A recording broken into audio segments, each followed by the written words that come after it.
That was clean. Hey, what's up, everybody? It's me, Andrew Guy, one of your commentators for CRL West, and today I have a very, very special guest back on a very special show. So if you guys remember back in CRL in the spring of last year, in the fall, I was doing the CRL Spotlight series. We had great guests on there like Buff Mac, the God RF, and of course Surgical Goblin. Now that we're back in the fall of 2020, we figured things out online. I'm back and I'm doing it once again. Today, we've got a representative from Team Liquid in Razzer, but I'm excited to talk to him about his entire career in CRL, in 2v2, his head-to-head play, all that stuff. And of course, I'm excited to talk to him about what we saw yesterday in CRL. So, if you guys don't know what this is, it's just an interview. I sit down with the player, I talk to him for a little bit, but the new little added piece of flair is that we are going to be playing one of the decks that they brought to the matches, and they're going to be coaching me to show me how to, I don't know, not be bad. So without further ado, let's bring on the man himself, Razzer, who I'm really excited to talk about what kind of went on, because there was some controversy in the matches yesterday. Hey, Razzer, how's it going, man? How you feeling today? I'm doing pretty well. How are you feeling today? You know, can't complain. Had some great matches. I'm excited to talk to you about your matches that happened yesterday, and obviously about you joining Team Liquid. So let's get into it. Absolutely. So you've moved around a little bit in your career in CRL, obviously with Complexity and Misfits and where you are now. Can you talk a little bit about leaving those teams? I mean, you and Colton were kind of the staple of 2v2 for a really long time, but I heard that behind the scenes, maybe things weren't as great as they looked on stage. And obviously this isn't something where I want you to take shots at anyone, but just because a team plays well doesn't mean that they have the greatest chemistry. I mean, Complexity was a great squad, but you guys weren't really ever able to pull it together. Why do you think that was with so much talent on your roster? We all really wanted to play, obviously. So it was kind of hard to decide who gets to play over each other. And sometimes that can create divisions. I mean, me and Colton got along great, and I see him as a great friend, to be honest. Like, I enjoy playing with him. We did amazing CRL Season 1. We did okay the other CRL seasons, but, like, yeah, it was just, I think it was a mixture of having 5 people, because I think having too many people, like, everyone wants to play and you just don't know the right balance. And yeah, I think some stage nerves got to really everyone, to be honest, I feel. And, you know, when was it in your career where you kind of felt like you'd gotten a grasp on said stage nerves? Honestly, I've always been pretty comfortable on stage. Honestly, I think I'm more nervous playing from home than I am on stage. Like, growing up, I did a lot of sports and I would do just different competitive activities, and I just been used to just competing, basically. And so I never felt super nervous on stage. I just played the game, and whatever happens, happens. And I think that's the best advice, even for like rookies in CRL or people just who compete in general. Just enjoy the game. Like, don't worry about results, don't worry about anything. Just say, I'm just gonna enjoy what I'm playing. Like, having fun makes it easier. Yeah, and you know, I think that's a really sound point that you make about having fun. I mean, you're a guy, when we went into the spring split in 2020, all of us casters kind of got together and talked about who we thought was one of the most under-celebrated players in the entire league. And I think your name came up for all of us. But we've all seen you play incredible for so long. Do you think there's a reason why maybe it felt like people were sleeping on you in spite of the things that you were doing on stage? Yeah, I'm not sure. I guess I'm not a big name, and I don't promote myself on social media as well as I should. But I mean, it's just you and me both, dude. You and me both. Yeah, I just don't know what to tweet most of the times. I'm not big on social media. I think that could be a reason. Usually bigger names get celebrated more. It's also probably because I think usually I technically have never won anything. I got second place twice, on the bubble for World's 4th place the other time. I think I need like a big achievement maybe, and then people will see it more often. And I mean, that's also why I wanted to join Liquid, because I mean, they're world champions, and if I get that, then I'm happy. And obviously, other than Liquid being the biggest esports org and a dominant esports org in all the games Yeah. that they play, I mean, is that what you feel like you can finally do with Liquid? Even though yesterday was tough, like you said, and we'll get into it a little bit more as we get into the match details, but you go to Liquid to win, right? I mean, that's all they Yeah. do, right? That's all they want to do. Yeah, that is all they want to do, and they're a really committed org, and yeah, that's what they said. They're like, we're committed to winning a world champion, and that's what I want to be. So I felt that's a good spot to do it. So let's talk a little bit about your match yesterday then. So Rich and I, I'll say it right now, because of what we're doing and the way that we're doing this remotely, we actually didn't know that Igor DC'd. It obviously went through our minds. We also thought maybe he rage quit with 20 seconds left because he knew it was unwinnable, but it seemed uncharacteristic of him. So that was one of the things that didn't really bounce the way that you guys wanted yesterday. That's obviously something that you can't really help, and hopefully something that won't ever happen again. But how do you feel about the other things that went on in that match, specifically the 2v2 in your head-to-head game? Yeah, in the 2v2, we're caught a little off by the Musketeer ban. It was a little weird, but we still felt confident. We ran RG. We did really well the first game, and then we thought, oh, why not just run it back? And then, yeah, it seems like they were ready for it and had a little more defenses. And then we felt confident enough to go lava, even though Expo was in the back of our minds, because obviously Michi Fu is one of the greatest, if not the greatest, ISPO player. And so we were worried about it, but we felt we could do okay. And yeah, got caught off guard a little bit, but moving forward, I think we're gonna just practice more, pay more attention, and use bans to our advantage, and do it that way. So do you feel like maybe you guys underutilized your bans yesterday, or it was just more so of being caught off guard by the Expo? Because we all know going down early to Expo is a really, really tough spot to come back from. Yeah, I think it was just a mixture of deck choice and like not expecting what they're gonna play. Because with those bans, it's kind of up in the air what they can play and what they are going to play. And so how do you feel about your new partner? How do you feel about your guys' communication, your kind of game sense with one another, and what does that actually look like on Discord, on the phone? Is there a lot of talking? Who's the captain, if you will? Sure. Honestly, this is different than my other 2v2 partners. I feel with Canario, there's not really like a captain role. I feel like in my other 2v2 partnerships, I usually took the captain role with either Diputs or Colton. And with Canario, it's kind of like a partnership, which I think is better in the long run. And I feel like I can do better with. And it was like, we both just have ideas and we trust each other enough to support what the other is doing most of the time. And yeah, we talk a decent amount. His English is pretty good, so we talk in English. I do speak a little Spanish, but I swear not all of that you fluently. CR pros know some Spanish. I feel like I've failed in life because all of you guys are so much younger than me and you all know more of a second language than I do.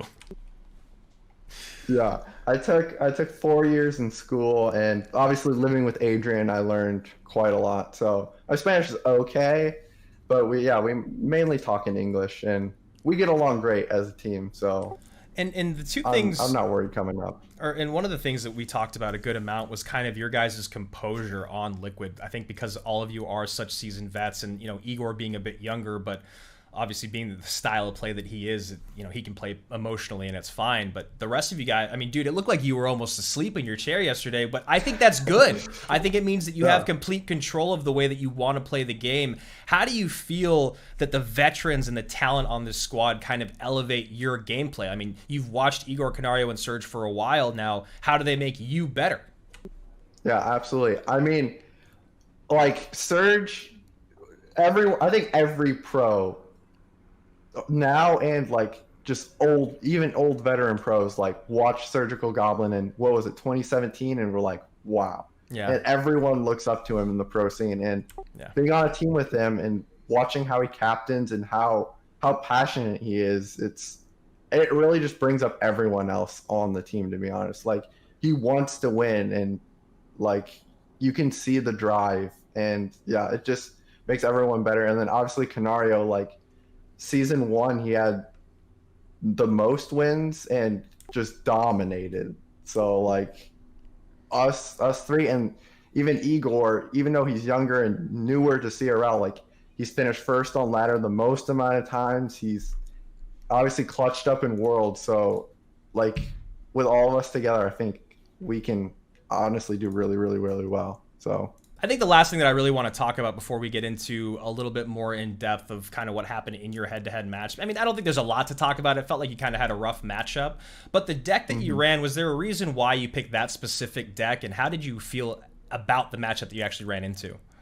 yeah, the matchup I ran into, I don't think was it was not great because he has a faster cycle and can outcycle me.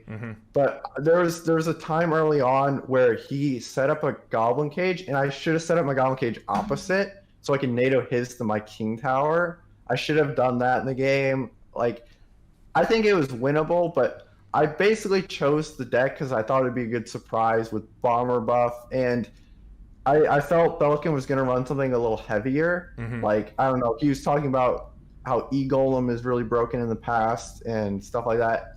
And I felt like it would be a good deck. And Royal Hogs is super popular, and Bomber would absolutely destroy it. So I just felt it was kind of a solid deck all around. So I felt confident enough to run it. But yeah, it was kind of just unfortunate play and matchup, I guess. Do you think that Bomber is going to be coming back into the meta right now because of the things that you're talking about, or not really? And I mean, not, No. I shouldn't even say back into the meta. Let's say into the meta. Yeah, I'm not sure. It can be really strong against ground. The problem is Skelly Dragons, to be honest, are super popular. Yeah. And the bomber just gets destroyed by any air troop. If they have any air troop, it can be rough. So I don't think so, but it could if someone finds the right deck and likes it well enough, I think. Do you think, and I don't know if you saw the tweet yesterday, esports put up their tweet about like who was the MVP, and then someone responded saying that the MVP was a screenshot and it was all the circled skeleton dragons and musketeers. Do you think that those two cards are a little overpowered right now because we have seen them dominate so much head-to-head play already just through 2 days? I think Skelly Drags are borderline. I think they could use a little nerf. I mean, they're obviously good and they're used a lot, but Musketeer for sure is. Yeah. I like all the pros. I think I can confidently speak for all the pros saying Musketeer is the most broken card in the game. Like, it is the best card. Its range is like big and it can reach everything, and it also just does so much damage. And so it's hard to. Yeah, it's hard to get to, and it just does so much. Oh, sorry. Oh, no, it's fine. I was just saying, and the ability to get to it with spells, you have to overspend, right? It's always going to be a negative trade on that Musketeer unless you're getting great value with something like a Lightning or a Poison. So one thing you were talking about, and I'm kind of looping back around to it because we were talking about Team Liquid, your guys' experience, the veterans on the squad. There's so many rookies this season. Guys that have been obviously, I mean, you probably know all of them because you've probably seen their names in amateur play for a long time. People that have probably even maybe messaged you or wanted to pick your brain. There's so many rookies now, and some have done really great. We saw how well Lucas played today, and some have struggled a bit more, which obviously we give them a pass because they're rookies. But what do you think this says about, like, is there a true changing of the guard coming, or is this just kind of a unique year for CRL? That is a good question. I think I mean, some people have retired throughout the years. If you look at like Faye and I'm not sure who else, but I think it's just teams looking for an extra edge. And some rookies have obviously just come out and done amazing. Look at Lapo and Igor, for example. They just came out and just destroyed. So I think some teams who haven't done historically as well are looking for new talent to just push their team super far ahead. So I think that's a big reason behind it. And I don't know, some teams I think are just looking for that extra edge. Yeah, and you know what? Honestly, sometimes that's all you need is that young blood to come in there and just switch things up, even if it just inspires the veterans on your team to kind of look at the game in a different way. Okay, to close things out, I have to do it. I saw your tweet, I saw Eric's tweets, I saw everyone's tweets in the whole world. What do you think about this whole elixir counting situation that's going on? I see that some people like Belican are acknowledging, look, it's there, it's at our disposal, it's legal, I'm doing it. I saw your tweet saying that some people accusing you that you were, you kind of reinsuring that you were not, which does go hand in hand with what your coach was saying online. What do you kind of think about this really, I guess the best word to use is unique situation that we've been put into by, honestly, COVID. So what do you think, man? Yeah, I think I do understand what the league is saying when it's hard to enforce. Like, you could just have it up on a monitor in front of you and just casually look over. And if they accuse you, you could just be like, "Oh, I was like just looking over." And I heard something, like, or that's what I do when I think. Yeah. I understand it's hard to enforce. I have tried it in the past, like exactly how people thought, like having an iPad on my legs and looking at it. But like I'm just always so focused on the game that I just never think to look at it, to be honest. I mean, I've tried it like with my iPad and phone, but it's not as easy as people think it is, I think, to kind of multitask. But anyway, please continue with your thought. Yeah, I've tried it and I don't really enjoy it. Sometimes I do like having people on call just to talk to kind of help your nerves a little bit. I usually don't talk to them about Elixir that much. So I personally like to play on, like, also if you go to the World Finals, you can't do that in the World Finals. Yeah, I mean, like, this year, go ahead. I think it's kind of risky to do it because you don't want to just start relying on always seeing what their elixir is. I think it's safer to count in your head. And yeah, I don't knock Belly that much for doing it because, I mean, it is there, but I personally don't do it and don't really think that, like, I don't know, not that you shouldn't do it, but like I'm not probably going to try to get into it personally. Yeah, and I think what you're saying there is it is personal preference, and since he's not breaking the rules, you understand that it's available. And I think the most important point that you make is when things get back to the way that they're supposed to be, that is not an option that you'll have. Yes, you might have it when you're at home playing ladder or challenges or in tournaments, but when it comes to CRL and on the live stage, that immediately goes out the window, and you've got cameras and people and casters and all that kind of distracting you. So while it is something that people can take advantage of this season, I honestly think I do lean towards your guys' mentality of trying to practice the way you play. It's just right now the way you play has changed.